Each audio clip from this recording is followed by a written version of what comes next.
Ya pemirsa, kami coba akan hadirkan sesuai dengan informasi yang kami janjikan kepada Anda. Kita akan coba membahas lebih dalam mengenai bagaimanakah kemudian Aisyah, warga negara Indonesia yang kemudian tewas terjatuh dari lift, di mana pihak Bandara Kuala Namu pun juga sudah bertindak. Kalau kita melihat didampingi juga oleh kuasa hukum keluarga korban lift Bandara Kuala Namu melaporkan PT Angkasa Pura II, PT Angkasa Pura Aviasi, PT Angkasa Pura Solusi, GMR Airport Limited, GMR Airport Consortium, dan juga Aeroport untuk kemudian ditindak oleh pihak kepolisian karena melakukan dugaan pelanggaran. Keenam perusahaan itu telah diduga melanggar pasal 350 KUHP yang menyebabkan kelalaian hingga menyebabkan korban meninggal dunia. Kuasa hukum juga meminta penanganan perkara tersebut tidak lagi dipegang oleh Polres Deli Serdang, melainkan langsung di pusat atau di Bareskrim Polri.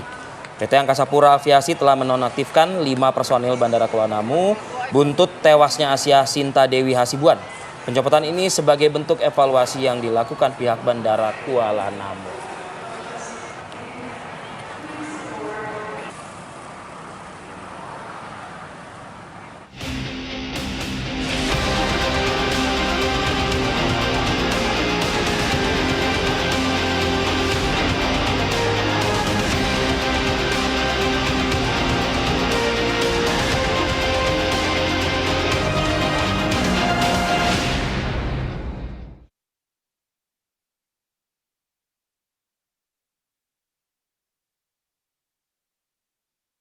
Ombudsman RI perwakilan Sumatera Utara memeriksa sejumlah pihak dalam kasus tewasnya Aisyah Sinta Dewi Hasibuan yang jatuh dari lift di Bandara Kuala Namu, Deli Serdang, Sumatera Utara. Ombudsman memanggil pihak PT Angkasa Pura Aviasi selaku anak perusahaan PT Angkasa Pura II yang mengelola Bandara Kuala Namu. Hadir dalam pemeriksaan itu, Direktur Operasi PT Angkasa Pura Aviasi Kuala Namu Herianto, Head of Corporate Secretary dan Legal PT Angkasa Pura Aviasi Dedi Al-Subur, dan seorang staf bandara. Pemeriksaan berlangsung tertutup selama sekitar 3 jam. Kami akan sampaikan secara lengkap kepada Pak Bang. Terkait personil kita yang sudah dinonaktifkan. Itu poin nanti termasuk yang kami nanti sampaikan. Ada 5 ya Bang, tidak ada tambahan lagi ya Bang? Kemenhub sendiri sudah menyampaikan teguran Pak Heri, bagaimana nih? Nanti kami sampaikan secara resmi. Ya. Ditunggu sampai kapan nih Pak Heri? Kepala Ombudsman RI perwakilan Sumatera Utara Abiyadi Siregar menyatakan ada dugaan pelanggaran Undang-Undang Nomor 25 Tahun 2009 tentang jaminan pelayanan publik dalam kasus ini. Saya melihatkan dari awal kan misalnya konstruksi lift saja menurut saya itu tidak sesuai dengan standar misalnya dalam untuk memberikan jaminan keamanan dan keselamatan bagi pengendara, bagi masyarakat pengguna layanan ya. Karena kan Undang-Undang 25 tahun 2009 itu kan mewajibkan seluruh pengendara untuk memberi jaminan keamanan dan keselamatan kepada masyarakat pengguna layanannya. Ya, itu Undang-Undang 25 tahun 2009. Nah kalau kita lihat dari kondisi itu kan itu yang tidak tergambar di situ. PT Angkasa Pura Aviasi telah menonaktifkan 5 personel Bandara Kuala Namu buntut tewasnya Aisyah Sinta Dewi Hasibuan. Pencopotan ini sebagai bentuk evaluasi yang dilakukan pihak Bandara Kuala Namu. Dari Medan, Sumatera Utara, Ahmidal Yauzar, TV One, mengabarkan. Oke. Jadi tidak akan mungkin ya, maksudnya gitu ya? Waduh, ya. Seru ini kita sempat seru nih kita berbincang sebentar sembari melihat videonya ya. Sudah hadir di tengah-tengah kita di studio ada Pak Alvin Lee, pengamat penerbangan, pemerhati penerbangan. Beliau juga pernah aktif di Ombudsman Republik Indonesia 2016-2021, ya. Lembaga yang memang banyak sekali menyerap aspirasi dan juga laporan-laporan dari masyarakat. Ya. Selamat pagi. Selamat pagi. Selamat pagi. Concern Anda terhadap peristiwa ini? Ya, tentunya yang pertama saya menyampaikan keprihatinan dan ikut berduka cita ya terhadap keluarga korban. Yang selanjutnya ini juga menjadi sorotan publik karena terjadinya di bandara. Bandara besar pula. Bandara besar dan sekarang ini dikelola di bawah manajemen internasional yaitu GMR kan, itu ya? yang bekerja sama dengan Angkasa Pura Aviasi. General manajernya pun orang Inggris, Pak Andrew. Jadi ini kan seharusnya sudah mengikuti standar-standar internasional. Betul. Ya. Mereka mengelola bandara di di Perancis, Yes. di India, di Indonesia, kok bisa kejadian seperti ini. Nah, ini yang perlu kita dalami, apa saja sih contributing factornya sehingga bisa terjadi seperti ini, dan yang tidak kalah pentingnya ke depan ini bagaimana kita bisa mencegah jangan sampai terjadi serupa, tidak hanya di Kuala Namu tapi di semua bandara. Semua bandara semua ya Kak, yang tergabung dalam GMR tadi begitu ya? Pak Alvin. Bukan, seluruh bandara di Seluruh Indonesia. bandara lah. Iya. Iya. Pak Alvin, tadi kalau kita lihat Ombudsman menyatakan nampaknya ada kelalaian di sana. Apa Iya. catatan Anda? Ya, yang pertama kita tentunya melihat infrastruktur dulu. Ya. Apakah infrastruktur itu sudah memenuhi standar-standar keselamatan. Nah, di sini kita juga melihat, saya melihat ada beberapa yang aneh di Indonesia ini. Kedua adalah dari sistem pengawasan. Ketiga adalah dari sistem pelayanan terhadap keluhan atau pengaduan.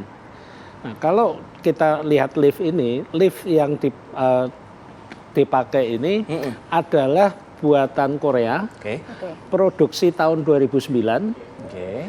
tapi baru dipasang pada bulan Desember 2014, 5 tahun. 5 tahun. Ya. Nggak, dari 2009 sampai 2015 barang itu ada di mana? 2014. Itu saya nggak punya oke. informasi. Tapi sertifikasinya ini dipasang pada bulan, sertifikat kelaikannya keluar pada bulan Desember 2014. 5 tahun setelah dibuat. tahun, ibaratnya. 5 tahun setelah dibuat. Nah, sertifikasi ini dikeluarkan oleh Dinas Tenaga Kerja. Di Indonesia ini memang agak aneh. Lift, eskalator, travelator, genset itu sertifikasinya oleh Dinas Tenaga Kerja. Seharusnya Nah, yang mengeluarkan sertifikat kelaikan bangunan siapa? Kan? Sertifikat untuk kelaikan sistem deteksi dan pemadam kebakaran siapa? Mungkin karena alat atau infrastruktur tersebut tidak berdiri sendiri kan ya Pak Alvin ya. Artinya kan melibatkan juga manpower di sini. Iya, kalau manpower apakah gini deh, supir bus. Ya. Busnya itu kan alat kerja. Ya. Apa sertifikatnya dikeluarkan oleh Dinas Tenaga Kerja? Enggak juga kan.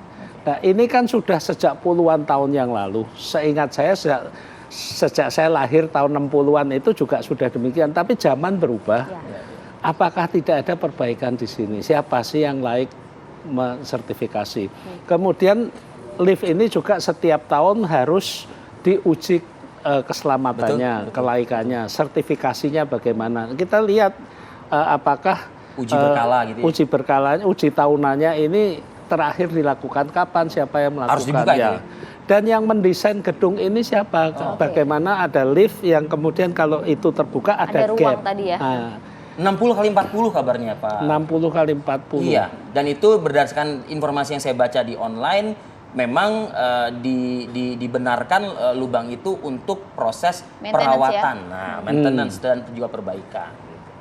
Ya, saya bukan ahlinya. Ya, Anda gitu bukan ya. ahlinya. Tapi tadi menarik Tapi kalau- seharusnya mungkin bila mana di sisi tersebut ada lubang, seharusnya mungkin bisa di-set untuk tidak diaktifkan pintu yang di bagian tersebut begitu Nah, ya. Ini kan juga- lift 2 pintu kan. Betul. Lift 2 pintu ini juga aneh ya kalau kita Itu tadi ada yang melihat dari video yang Ya. beredar. Korban ini saya yakin bukan orang kidal karena tangan kanannya pegang handphone. Betul, Ya. betul. Ada Gambar yang bilang CCTV. itu kemudian kesalahan juga karena membuka paksa pintu lift. Rasa-rasanya agak mustahil membuka paksa. Ya, pertama korban bukan kidal, pakai telepon. Kedua, karena bukan kidal, tangan kirinya adalah tangan yang lemah. Artinya menggunakan satu Ya. tangan. Iya. Apakah mungkin seorang perempuan bukan atlet, bukan orang terlatih, gini pintunya buka, kalau bisa buka gini berarti lift itu nggak benar kan? Kita saja laki-laki yang badannya gedenya segini coba buka pintu Belum lift bisa belakang, juga, nggak ya. bisa. Oke. Berarti ada yang Salah aneh kesana. dengan lift tersebut, tidak semestinya. Oke. Kemudian saya juga melihat korban ini sangat mungkin dalam kondisi kalut, konsentrasi di telepon, Panik, ya, ada sesuatu yang urgent, makanya dia balik untuk menemui yang diantar itu, sehingga ketika pintu terbuka, dia tidak lagi melihat di Oke. depannya Iya, ada iya, apa iya. sehingga jatuh. Oke, menarik. Kita lanjutkan gitu. pembahasan ini Baik. Pak Alvin Lee, dan kami juga perlu sampaikan bahwa sejatinya dalam diskusi ini juga kami hadirkan kuasa hukum dari korban lift di Bandara Kuala Namu ini sejak pagi hari tadi masih confirm untuk hadir. Kita masih akan menunggu, tapi kita jeda dulu pemirsa. Apa kabar Indonesia Pagi masih akan kembali untuk Anda sesaat lagi. Namanya juga diskusi kita pagi ini adalah diskusi yang penuh dengan insight dari sebuah peristiwa yang terjadi di Bandara Kuala Namu. Pertanyaan saya ke Pak Alvin lagi nih kalau gitu ya. Sambil kita terus menunggu loh bergabungnya pihak keluarga yang diwakilkan oleh kuasa hukum ya. Nah, ini Pak Alvin, saya bayangkan kalau misalnya saya ini adalah sejak kecil aja saya pernah hilang gitu ya di sebuah kerumunan, sebuah kegiatan yang melibatkan banyak orang gitu. Jadi pernah hilang ya? Iya, saya pernah hilang. Anak yang hilang kembali lagi. Anak hilang, alhamdulillah ketemu lah sama keluarganya. Nah, proses kembalinya ini. Pertanyaannya begini, orang tua saya aja waktu itu ya nggak lama dari saya dipastikan saya ini hilang, dia langsung melapor ke information. Nah, ini pun mungkin juga sudah dilakukan oleh pihak keluarga dari kejadian di Bandara Kuala Namu. Pertanyaannya, kalau di Bandara Kuala Namu itu atau di bandara Pak Alvin, bisa lapornya ke mana ya Pak ya? Karena mengacu ke pernyataan dari keluarga tadi ada 6 perusahaan nih yang dilaporkan ke Polri. Jadi siapa yang harus bertanggung jawab atas laporan saya kehilangan anggota keluarga gitu? Ya, tentunya penanggung jawab itu adalah pengelola bandara. Ya, pengelola bandara itu dipimpin oleh general manager di sana. GM ya? GM-nya. Nah, sesuai perundang-undangan kita, single accountable, penanggung jawab tunggal itu adalah general manager di sana. Jadi ketika sesuatu terjadi, mau itu imigrasi, mau itu bea cukai, karantina dan sebagainya, airline, ini di bawah koordinasi general manager. Jadi saya agak berbeda pendapat ya kalau sedemikian banyak perusahaan digugat ya. Nah, kalau mau menggugat gitu ya mungkin karena ini masih ada kaitannya dengan BUMN, Menteri BUMN digugat juga kan. Tapi nggak begitu juga tapi dong. Kan nggak segitu juga kan. Nah, saya kembali lagi. Sejauh informasi yang saya dapat, keluarga ini sudah melapor pada tapi katanya dipingpong, security. Pak, betul, nah, Pak, ya?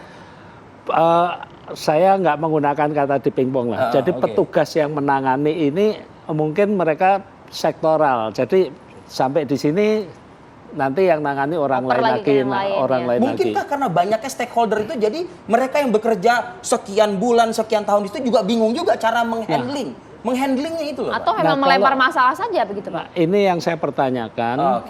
Komplain handling sistem mereka itu bagaimana? Sistem menangani keluhan atau pengaduan.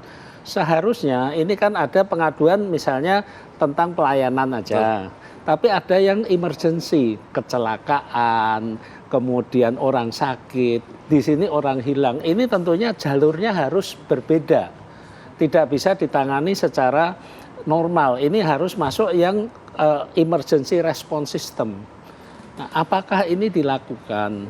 Kemudian juga saya juga sejauh pengetahuan saya petugas-petugas keamanan bandara yang menangani ini kan keamanan bandara. Pada umumnya ini pekerja outsourcing, bukan pegawai tetap. Nah, pekerja outsourcing ini tidak punya karier, nggak punya masa depan. Bisa saja kerja 3 bulan diganti lagi, kerja 3 bulan diganti lagi, atau setahun ganti lagi. Berarti nah, apakah mereka ini semuanya juga dibekali dengan keterampilan menangani masalah-masalah seperti ini? Mungkin pasti mereka dibekali kompetensi menjaga keamanan. Pasti ya. Tapi begini Pak Alvin, sejauh ini penanganan keluhan dari keluarga korban ini, Anda melihatnya sudah cukup baikkah? Saya juga sudah berdiskusi dengan Kepala Ombudsman Perwakilan Sumatera Utara yang sudah ke lokasi dan cek. Kelihatannya memang perlu ada perbaikan dalam sistem penanganan pengaduan di sana. Itu. Termasuk eskalasinya bagaimana. Jadi jelas begitu ya dalam setiap aduan yang ada gitu Pak Alvin. Ini yang disayangkan itu adalah eskalasinya, mereka informasinya jelas kapan terakhir berpisah, masuk lift, dan lift di sana cuma 4 kalau nggak salah. CCTV pun ada. CCTV ada. Kenapa tidak ada eskalasi? Oke, terakhir ketemunya jam sekian di sini, kemudian hilang, bukalah rekaman CCTV. Kalaupun keluarga korban nggak boleh melihat, petugas itu kan bisa melihat. Dalam satu hari itu bisa kan dilakukan ya Pak seharusnya? Seharusnya bisa, tapi mungkin juga butuh otorisasi pimpinan dari security. Nah, apakah ini semuanya sudah tertata belum? Sehingga petugas di sana walaupun bisa, tapi nggak punya otorisasi atau mungkin untuk Tidak punya otorisasi. Harusnya tidak memakan membuka- waktu lama dong untuk izin itu, Pak. Nah, itu harus dicek. Karena untuk membuka rekaman mungkin harus pakai password. Nah, tapi kan tadi Pak Alvin sempat mengatakan di awal. Nah, itu yang harusnya mungkin dalam konteks emergency. Betul, betul. Emergency response systemnya bagaimana? Itu. Jadi adalah sedikit diskresi mungkin di situ ya, Pak ya. Tapi tetap itu harus ada pertanggungjawaban sih. Tapi siapapun yang punya otoritas itu harusnya kalau di hotel-hotel itu kan ada manager on duty. Itu yang punya otoritas di sana kan. Kalau GM-nya pun sedang istirahat harus ada siapa yang diberi kuasa kan. Pak Alvin, oke begini, saat ini sudah ada beberapa langkah yang dilakukan oleh pihak keluarga. Sejauh ini yang mungkin tepat dan bisa dilakukan oleh pihak keluarga untuk bisa mendapatkan pertanggungjawaban Keadilan lah. Ya. Ya, keluarga kan sudah menunjuk kuasa hukum. Ya. Saya tidak akan masuk ke ranah hukum. Ya. Sejauh ini saya melihat dari pihak APA, Angkasa Pura Aviasi, ini juga sudah menunjukkan itikat baik juga. Mereka kooperatif, mereka juga langsung menonaktifkan beberapa petugasnya untuk memfasilitasi pengusutan. Dan karena ini juga menyangkut korban jiwa, kepolisian juga sudah masuk. Saya kira saya juga nggak mau berspekulasi macam-macam, kita serahkan saja proses penyelidikan dan apabila memang ada indikasi pidana di sana, ya biarlah polisi yang nanti masuk ke penyidikan. Gitu. Perlukah ini ditarik ke pusat penyelidikan ini? Ini kan lokusnya di sana ya. Ya. Korban juga domisilinya di sana. Kalaupun Mabes Polri akan memberikan bantuan, tetap nanti pemeriksaannya di sana juga kan. Oke. Termasuk juga poin yang disampaikan Pak Alvin tadi ya Pak ya, beberapa pembenahan seperti soal surat izinnya tadi. Ya. Itu jangka panjang ya? Iya, dan juga ground handling tadi itu Pak ya. Iya, complaint handling. Complaint handling. Dan yang saya harapkan juga dalam hal ini kan Kementerian Perhubungan itu sebagai regulator terhadap semua bandara. Mereka bukannya mengeluarkan sertifikasi kelaikan bangunan, ya, tapi Kementerian Perhubungan ini punya kewenangan untuk mendesak semua bandara melakukan audit, ya, fasilitas-fasilitasnya, kemudian aspek keselamatan, bukan hanya penumpang. Betul. Karena saya perhatikan regulasi kita tentang penerbangan itu fokusnya Penumpang, pada ya? penumpang, pada sisi udara. Padahal ada Sisi daratnya. Pengunjung dan Nah, lain-lainnya. pengantar, penjemput, ini kan juga pemangku kepentingan transportasi udara. Betul, Pak. Pekerja-pekerja bandara juga. Gitu. Ya kita akan lihat nanti sejauh apa proses ini dan semoga tindak lanjutnya cepat. Begitu ya Pak Alvin ya? Harus tepat. Cepat dan tepat. Terima Ya. kasih banyak Pak Alvin. Pak Alvin, terima kasih bergabung di atas Apa waktunya Indonesia hadir Pagi di hari studio ini. kami. Sukses selalu untuk Anda, Pak. Terima kasih. Ya, kami akan jeda terlebih dahulu pemirsa, saat lagi kami masih akan kembali untuk Anda.